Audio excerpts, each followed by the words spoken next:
She vanished from her own wedding reception. 147 guests, 3 security cameras, not a single witness. This is the story of Emma Hart and the lie that buried her alive. June 15, 2024, the Riverside Estate in upstate New York. Emma Hart was supposed to be the happiest woman alive. Instead, she became America's most haunting mystery. Her wedding dress was found in a utility closet, her phone on the ballroom floor, her fiancé sitting in the parking lot, trembling. But Emma was gone. What happened in those 17 missing minutes changed everything we thought we knew about trust, about love, about the people we let into our lives, because sometimes the person you're running toward is the one you should be running from.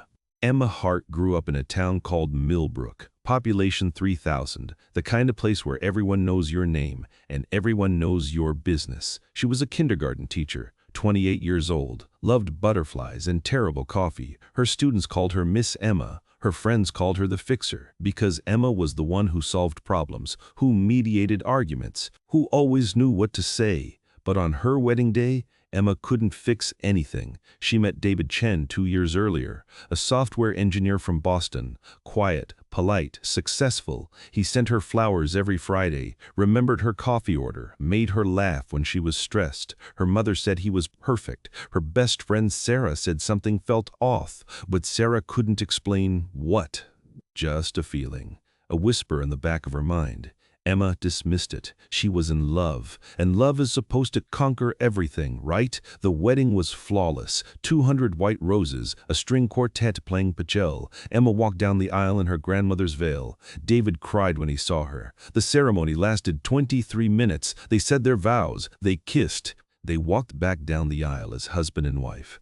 The reception started at 6:30. Champagne toasts. First dance, cutting the cake. Emma smiled in every photograph. But if you look closely at those pictures now, you can see it, the tension in her jaw, the way her eyes keep darting to the exits, the way she's gripping her bouquet like a lifeline. At 7:42 p.m., Emma excused herself. She told David she needed to fix her makeup. She told Sarah she needed air. She walked toward the lobby. Security footage shows her passing the main desk. Then she turns left toward the utility hallway, and then the camera cuts out. Technical malfunction, the venue said. Happened all the time, but the camera had worked perfectly for 6 months. Until that exact moment. 17 minutes later, a bridesmaid found Emma's phone. Cracked screen, face down on the marble floor. Her wedding dress was discovered at 8:15. Stuffed behind cleaning supplies in a locked storage room. No forced entry, no signs of struggle, just the dress and Emma's wedding ring sitting on top. David was found in his car, engine running, hands on the wheel, staring straight ahead.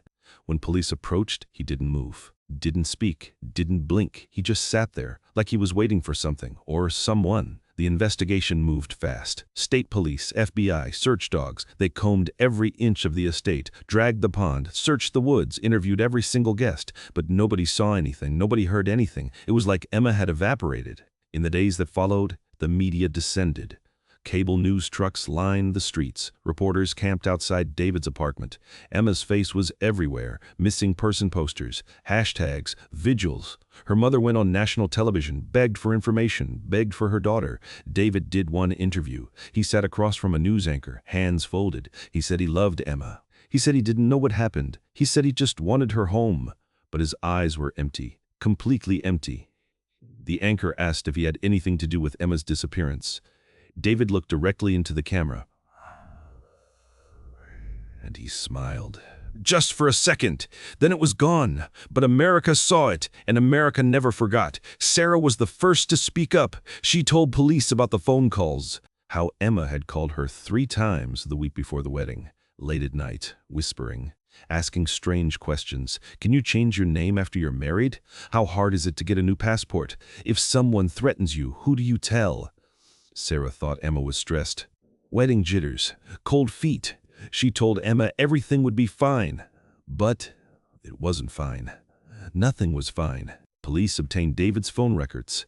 What they found changed everything. 17 calls to an unlisted number, all in the month before the wedding, all lasting less than 30 seconds. When investigators traced the number, it came back to a burner phone, purchased with cash. In a gas station 200 miles away, they pulled security footage from the store. And there she was,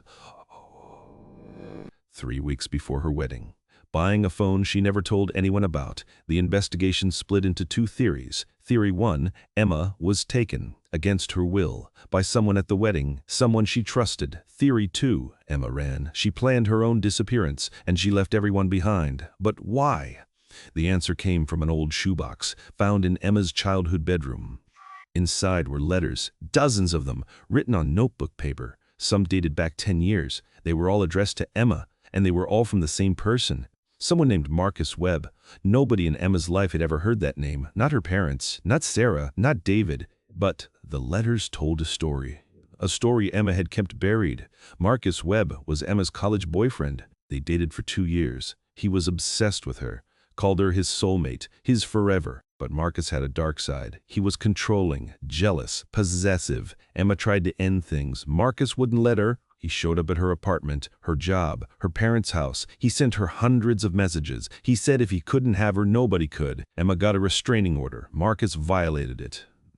She pressed charges. He was arrested, served 6 months, and then he disappeared. For 8 years, Emma heard nothing. She moved on, built a new life, found David. But 3 months before the wedding, the letters started again. Slipped under her apartment door, left on her car windshield, mailed to her school. They were poems, love letters, threats, all mixed together. Emma never told anyone. She thought if she ignored him, he'd go away. She thought she could handle it. She was wrong. Police found Marcus Webb in a motel in Vermont. He was arrested on a Tuesday morning. When they searched his room, they found everything. Maps of the Riverside Estate, photos of Emma in her wedding dress, a timeline written on the wall, and a plane ticket, one way to Costa Rica.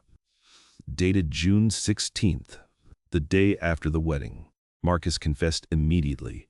He said he loved Emma. He said she was making a mistake. He said he had to save her. He'd been planning it for months. He got a job at the Riverside Estate, worked as maintenance, had access to every room, every camera, every lock. On the day of the wedding, he waited. When Emma walked down that hallway, Marcus was there. He told her they needed to talk. Emma knew she had to go with him. If she screamed, he might hurt someone. If she ran, he would chase her. So she went quietly. Marcus led her to the storage room. He told her to take off her dress. He had clothes waiting, a wig, sunglasses, a plan. Emma did exactly what he said. She asked him questions, kept him talking, bought herself time. She told him she'd go with him. She'd leave David. She'd start over. She just needed one thing. She needed to call her mother, say goodbye. Marcus hesitated. Then he handed her his phone. Emma dialed, but it wasn't her mother's number. It was 911. She kept her voice calm, said she was calling from the Riverside Estate, said there was an emergency, said she needed help. Then she dropped the phone, and she ran. Marcus chased her through the service corridors. Emma knew the building from the rehearsal. She headed for the kitchen, crashed through the double doors. 50 people working, witnesses everywhere.